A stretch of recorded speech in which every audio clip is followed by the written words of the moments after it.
ඔන්න මගාව තියෙන ඇප්ලිකේෂන් එකේ මුලින්ම තියෙන්නේ please fill all the text areas only in English language. ඒ කියන්නේ මොකද්ද?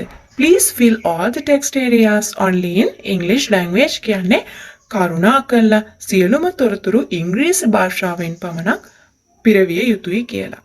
හරි. ඊළඟට තියෙනවා language for examination කියලා. language for examination කියලා.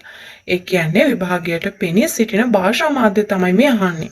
ඊළඟට තියෙනවා exam city කියලා. exam city කියන්නේ විභාගයට පෙනී සිටින නගරය. හරිද? ඊළඟට අහලා තියෙනවා NIC කියලා ස්ථනක් තියෙනවා. NIC නැත්නම් කොටු ටිකක්. හරි. NIC. NIC කියන්නේ N කියන්නේ national. I කියන්නේ මොකද්ද? identity නේද? C කියන්නේ card.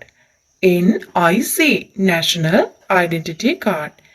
තේරුම තමයි ජාතික හැඳුනුම්පත් අංකය. ඔයාගේ ජාතික හැඳුනුම්පත් අංකය තමයි ඔන්න එහෙනම් අහන්නේ නේද?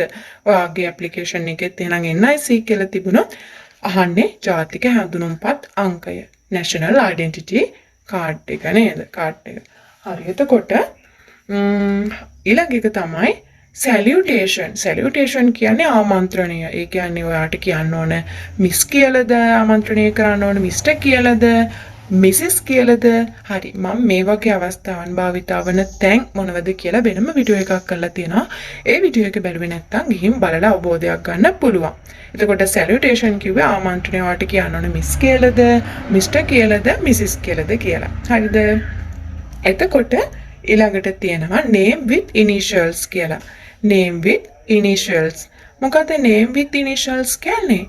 මුල කුරු සමග නම. දැන් ඔයාගේ නම කියමු කෝරළේ හේවගේ සෙව්වන්දි කියමුකෝ. මෙතන දාන්න ඕන name with initials. ඒ කියන්නේ මුල කුරු සමග නම. ඔයා කෝරළේ හේවගේ කියන එක කෙටි කරා KH කියලා දැම්ම නේද? එතකොට කෝරළේ හේවගේ සෙව්වන්දි කියලා නෙමෙයි ආදානේ කෝරළේ හේවගේ කියන එක කෙටි කරලා KH සෙව්වන්දි කියලා දාන්නේ. මුල කුරු සමග නමනේ දාන්න කියලා තියෙන්නේ. ඊළඟ එක තියෙනවා full name in English block letters. හරි. full name කියන්නේ සම්පූර්ණ නම.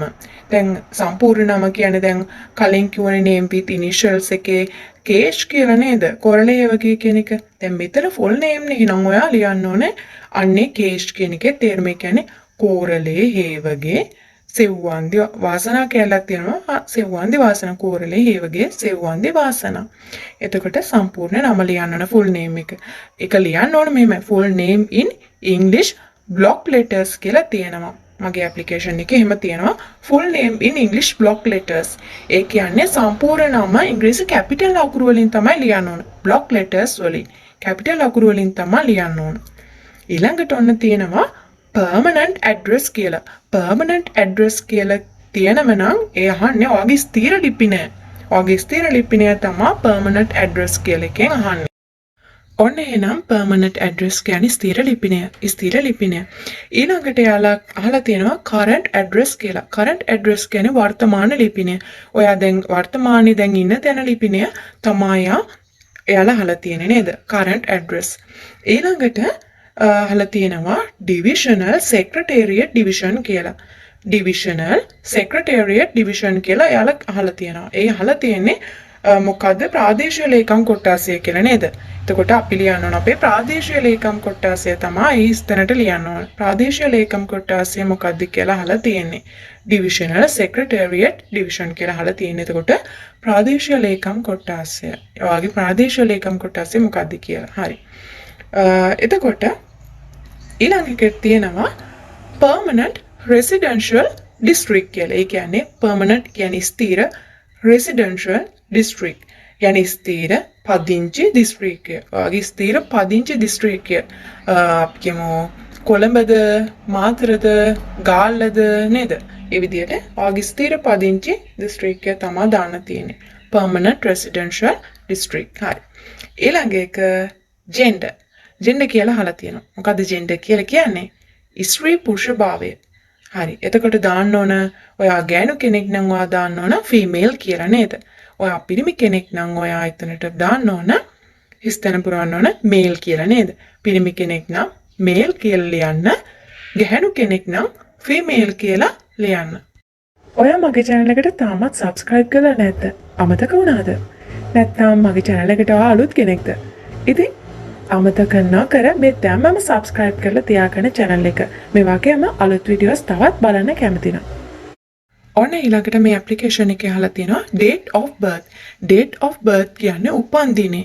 එතකොට මෙතන ඔයාගේ උපන් දිනේ ලියන්න ඕන නේද? හරි. දැන් මම fill කරනවා නම් මම මගේ උපන් දිනේ ලියන්න ඕන. හරි. ඊළඟට ඔන්න අහලා තියෙනවා are you disabled කියලා. ඒ කියන්නේ ඔයා කවුරු කියලාද? ඔයා ආබාධිත පුද්ගලයෙක්ද කියලා අහලා තියෙනවා. ඔන්න ඔයා ආබාධිත පුද්ගලයෙක් නම් yes කියලා දාන්න පුළුවන්. ඊළඟට ඔයා ආබාධිත පුද්ගලයෙක් නෙමෙයි නම් no. හරිද? ඊළඟ එක mobile number. mobile number කියන්නේ ජංගම දුරකථන අංකය. ජංගම දුරකථන අංකය තමයි මේ mobile number කියලා තියෙන්නේ. ඒක ඉස්සරහා තියෙන ස්ථානේ යොදන්න ඕන. හරි. ඊළඟට email address කියලා තියෙනවා. email address කියන්නේ අපේ විද්‍යුත් තැපැල් ලිපිනය තමයි මෙතන ලියන්න තියෙන්නේ. email address විද්‍යුත් තැපැල් ලිපිනය. හරි. එතකොට ඊළඟ එකේ කියලා තියෙනවා educational qualifications. educational qualifications කියන්නේ අධ්‍යාපන සුදුසුකම්. educational qualifications කියන්නේ එතකොට අධ්‍යාපන සුදුසුකම් මොනේ යටතේ තියෙනවා. යටතේ තියෙන වචන වලින් මම ටිකක් ගන්න. year කියලා තියෙනවා. ඒ කියන්නේ වර්ෂය. ඊට පස්සේ results කියලා තියෙනවා. ඒ කියන්නේ ප්‍රතිඵල. ඊළඟට තියෙනවා index number. index number කියන්නේ විභාගාංකය. ඔයා අපි කියමු O level වලට විභාග ලියවනම් ඒ අවුරුද්දේ ආගේ විභාගාංකය A level වලට ලියපු විභාගාංකය නේද? index number කියන්නේ එතකොට විභාගාංකය. හරි. ඊළඟට තියෙනවා professional qualifications. professional qualifications ඒ කියන්නේ වෘත්තීය සුදුසුකම්. වෘත්තීය සුදුසුකම් තමයි එතන ලියන්න තියෙන්නේ. professional qualifications. ඊළඟ එක තියෙනවා experience කියලා. ඒ කියන්නේ පළපුරුද්ද නේද? මොකක් හරි ආයතනයක එහෙම වැඩ කරලා තියෙනවා නම් ඒ පළපුරුද්ද තමයි මෙතන දාන්න ඕන. යොදන්න ඕන.